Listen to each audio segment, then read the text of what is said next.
পৃথিবীর নান্দনিক স্থাপত্য নিদর্শনসমূহের মধ্যে তাজমহল অন্যতম। ভারতের উত্তর প্রদেশের আগ্রায় অবস্থিত এই সমাধিসৌধ মুঘল সম্রাট শাহজাহানের উদ্যোগে নির্মিত হয়।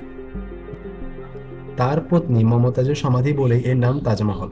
তাজমহলকে মুঘল স্থাপত্যকলার শ্রেষ্ঠ নিদর্শন হিসেবে বিবেচনা করা হয়। এর নির্মাণ শৈলীতে পারস্য, তুর্কি ও ভারতীয় স্থাপত্য শৈলীর সম্মিলন রয়েছে। ১৬৩১ খ্রিস্টাব্দে এর নির্মাণ কাজ শুরু এবং ১৬৪৮ খ্রিস্টাব্দে শেষ হয়। চারদিকের ইমারত, বাগান ইত্যাদি নির্মিত হয় আরও পরে। ভারতের রাজস্থান ছাড়াও আফগানিস্তান, তিব্বত ও চীন থেকে তাজমহলের জন্য পাথর সংগ্রহ করা হয়েছিল। ১৭ হেক্টর জমির উপর নির্মিত এই সৌধ ১৭১ মিটার উঁচু। সুরম্য স্থাপত্য নিদর্শন দেখতে প্রতি বছর লক্ষ লক্ষ দর্শনার্থী ভিড় জমান পৃথিবীর নানা প্রান্ত থেকে।